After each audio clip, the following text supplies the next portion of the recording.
Caris Shalom everyone and welcome to the Christ Laboratory, a place of minds and lives transformation in order to live a better life according to Christ our Lord.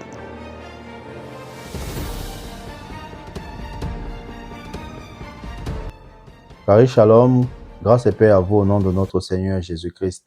Bienvenue au laboratoire de Christ, le frère Raphaël, à votre service. Et nous sommes à la conclusion du thème que nous avons intitulé le mariage selon Dieu.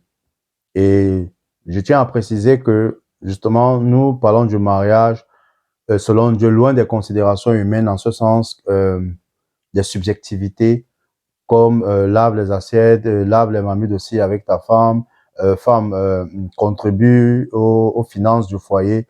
Nous voulons voir le mariage selon qu'il a été conçu par Dieu.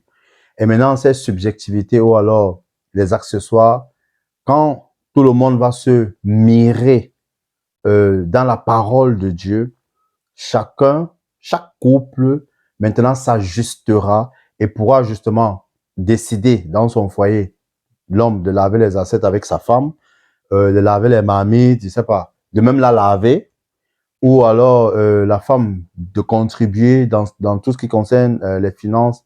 Vraiment, ce sera libre à eux. Mais en ce qui nous concerne, c'est comment Dieu a conçu le mariage, le rôle de chacun. L'homme doit aimer sa femme, quelle que soit son attitude, puisque s'il allait la prendre chez ses parents, il doit l'aimer, continuer de l'aimer. C'est sa responsabilité. Comme Christ a aimé l'Église, il s'est sacrifié. Quand nous étions encore pécheurs, il est mort pour nous, les impies, les injustes.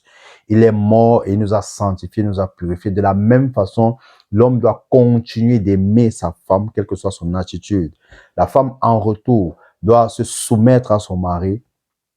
Quel que soit son comportement, elle doit être soumise à lui. Elle doit lui obéir. Elle doit se laisser aller, se laisser diriger à lui. C'est ce que le Seigneur nous dit. Et nous parlons de mariage chrétien.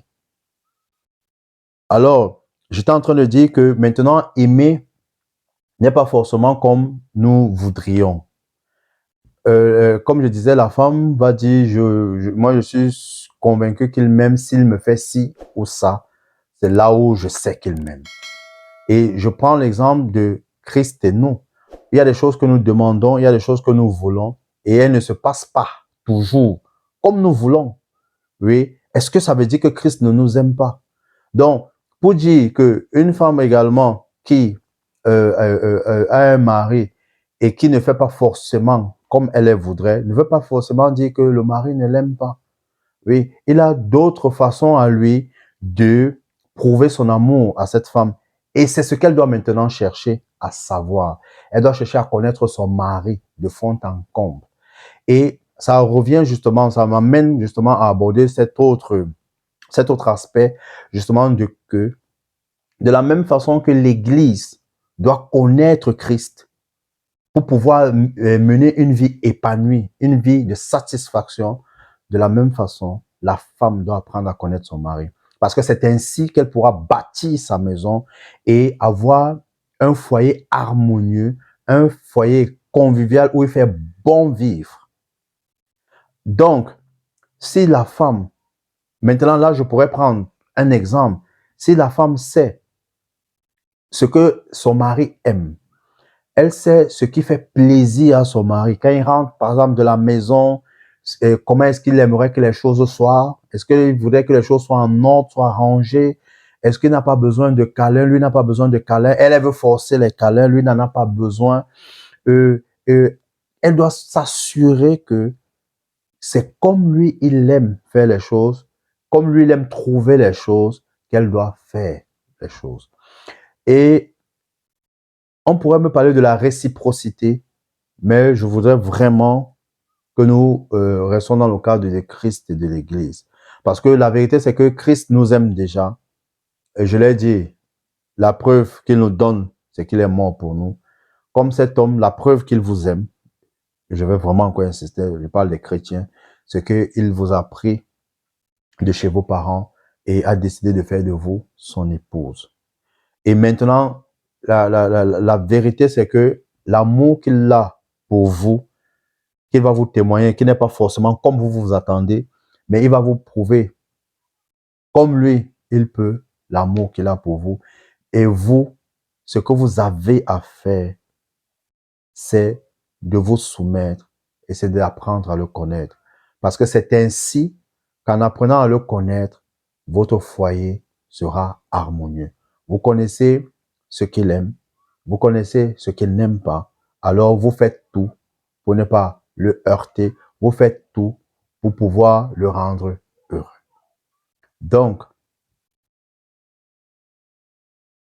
Paul nous dit à la fin, il y a là un grand mystère. Je parle de ce que je viens de dire au sujet du Christ et de l'Église. Quant à vous, que chaque mari aime sa femme comme lui-même et que chaque femme respecte son mari. Vous voyez? Quant à vous, que chaque mari aime sa femme comme lui-même, et que chaque femme respecte son mari. Donc, bien aimé, le mariage tel que conçu par Dieu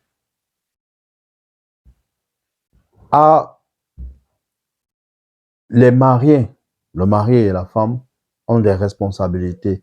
Et nous allons voir un autre passage rapidement dans 1 Pierre 3.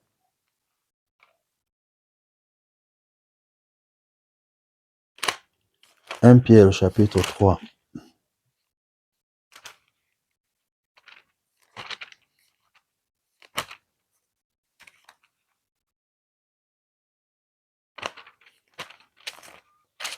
Je pense à partir du verset 7.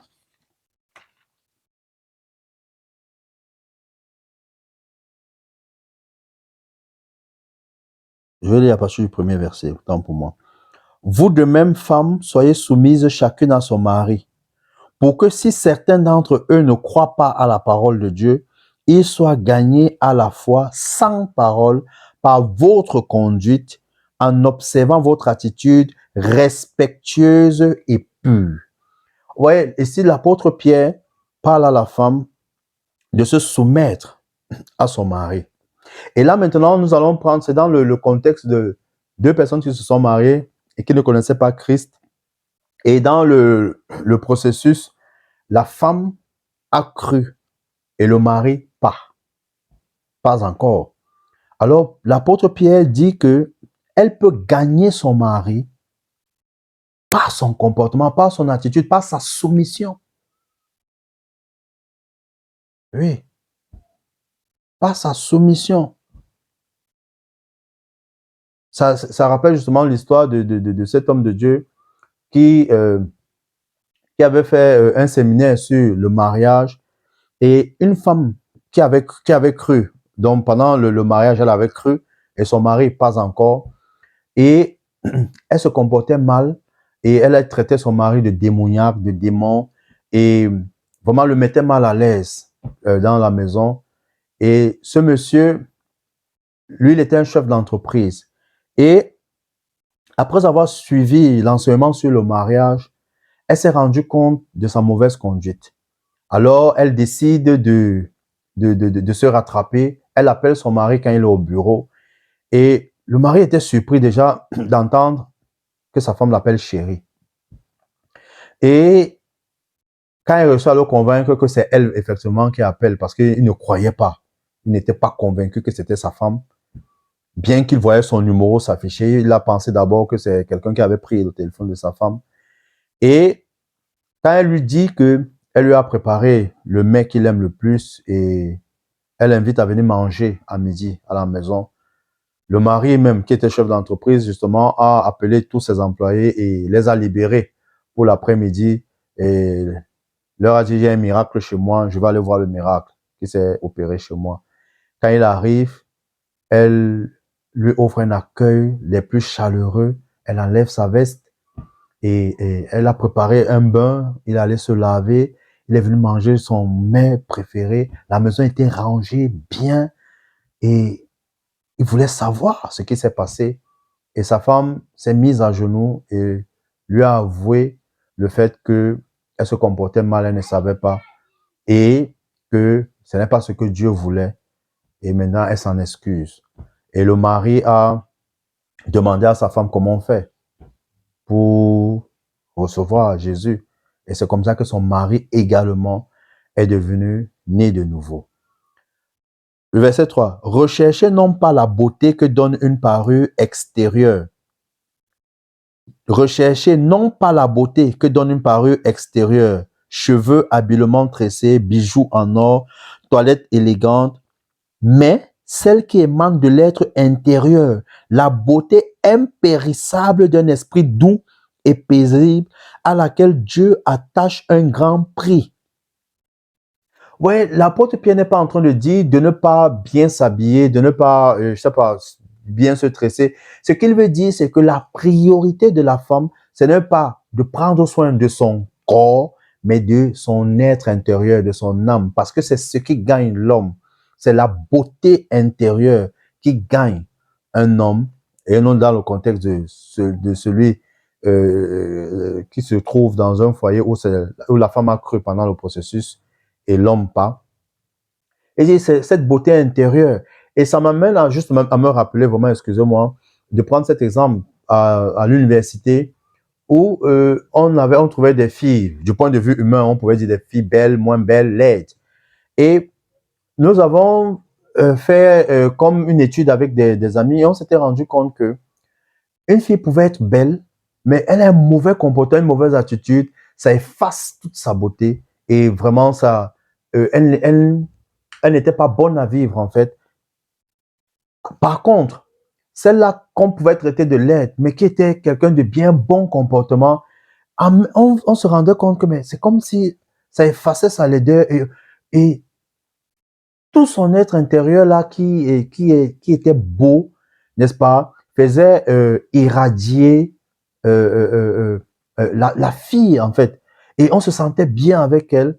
Et d'où, justement, on voit même souvent des mariages, on se demande, mais comment la femme l'a fait pour épouser un type comme ça, laid? Elle est belle, lui, il est laid. Ou bien, comment lui l'a fait pour épouser une laide femme? Non, il a été gagné par son cœur, ou elle a été gagnée par le cœur, la beauté intérieure. C'est de ça que l'apôtre Pierre parle. Il dit, recherchez non pas la beauté que donne une parure extérieure, cheveux habilement tressés, bijoux en or, toilette élégante, mais celle qui émane de l'être intérieur, la beauté impérissable d'un esprit doux et paisible. Un esprit doux et paisible. Parce que la Bible dit que la femme querelleuse n'attire pas beaucoup de gens. Un esprit doux et paisible à laquelle Dieu attache un grand prix. À laquelle Dieu attache un grand prix. Car, verset 5, c'est ainsi que se paraît autrefois les saintes femmes qui plaçaient leur espérance en Dieu et elles étaient soumises à leur mari. Et elles étaient soumises à leur mari. Femmes, soyez soumises à vos maris. Verset 6, tel était par exemple le cas de Sarah. Dans son obéissance à Abraham, elle l'appelait mon Seigneur. Pensez-vous que ce soit possible aujourd'hui qu'une femme appelle son mari mon Seigneur? La première question, c'est qu'il est Dieu. Mais nous lisons ce que la Bible dit. Sarah appelait son mari mon Seigneur. Peut-être chez les anglophones, on dit Massa, Daddy. Justement parce qu'il l'a enlevé de sa famille pour lui appartenir. Donc, elle lui doit tout. La femme doit tout à son mari. Tel était par exemple le cas de Sarah. Dans son obéissance à Abraham, elle appelait mon Seigneur. C'est d'elle que vous êtes les filles. Donc, si vous dites que vous êtes femme chrétienne, la Bible dit que vous êtes les filles de Sarah. Donc, de la même façon que Sarah obéissait à Abraham, rappelez-vous que Abraham lui a même demandé de faire quelque chose qui n'était pas bien. Il a dit, dis que tu es ma sœur, pour qu'on ne me tue pas, alors que c'était sa femme.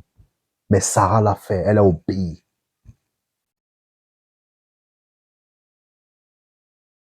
S'il vous plaît, que la modernisation, la mondialisation, ou bien le féminisme, ou alors le 50-50, comme les femmes, on entend dans le monde, sont en train de réclamer. Obéissons, mettons en pratique la parole de Dieu. C'est d'elle que vous êtes les filles, si vous faites le bien sans vous laisser troubler par aucune crainte. Verset 7. Vous de même, Marie, vivez chacun avec votre femme en faisant preuve de discernement. Elles ont une nature plus délicate. Traitez-les avec respect. Elles doivent recevoir avec vous la vie que Dieu accorde dans sa grâce. Vous, maris, traitez vos femmes avec respect. Et sachez qu'elles sont délicates.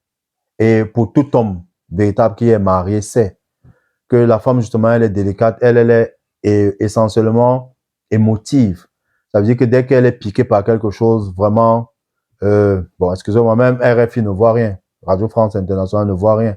Elle peut débiter des paroles en un laps de secondes. Mais la Bible nous dit que nous devons justement les traiter avec discernement.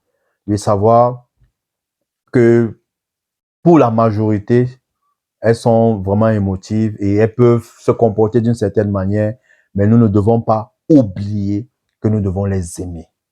Quelle que soit leur attitude, quel que soit leur comportement, et les traiter avec respect, avec honneur, parce que justement, elles représentent l'Église. L'Église qui est glorieuse, l'Église qui est merveilleuse, irréprochable. Elle mérite le respect. Elles doivent recevoir avec vous la vie que Dieu accorde dans sa grâce. Agissez ainsi afin que rien ne vienne faire obstacle à vos prières. Agissez ainsi afin que rien ne vienne faire obstacle à vos prières. En d'autres termes, le fait que vous soyez un, vous n'êtes plus deux, vous êtes un, fait en sorte que si l'autre est fâché, et concernant la femme, la Bible, l'apôtre Pierre conseille d'arranger le problème, parce que si elle reste fâchée et qu'elle a raison, elle n'est pas contente, vous aurez des obstacles dans vos prières. Parce qu'il n'y aura pas d'accord, il n'y a pas d'harmonie.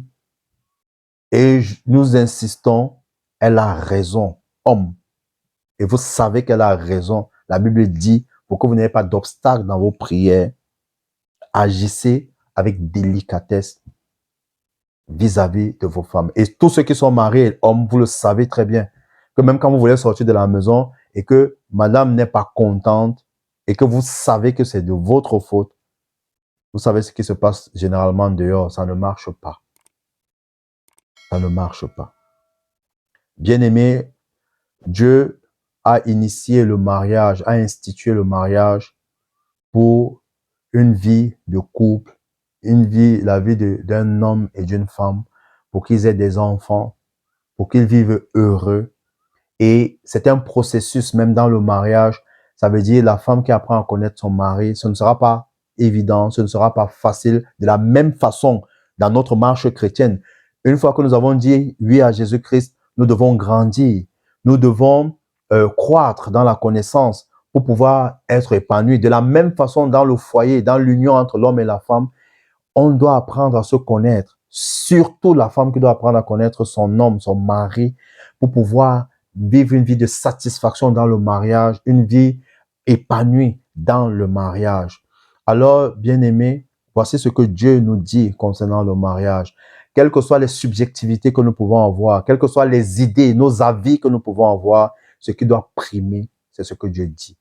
Alors, si nous tous, quel que soit l'environnement dans lequel nous venons, quel que soit le lieu où nous avons grandi, quelles que soient nos différentes familles, nous devons nous retrouver autour de la parole de Dieu. Qu'est-ce que la parole de Dieu dit concernant le mariage? Arrêtons les subjectivités. Une fois que nous allons nous assumer notre rôle, le mari son rôle, la femme son rôle, vous allez voir que les accessoires dont nous avons besoin vont se dérouler seuls. Seuls. Pourquoi? Parce que notre objectif, c'est de glorifier Jésus-Christ. Vous êtes la gloire de Dieu, vous êtes la lumière du monde, vous êtes le sel de la terre. Jésus-Christ vous aime. Shalom.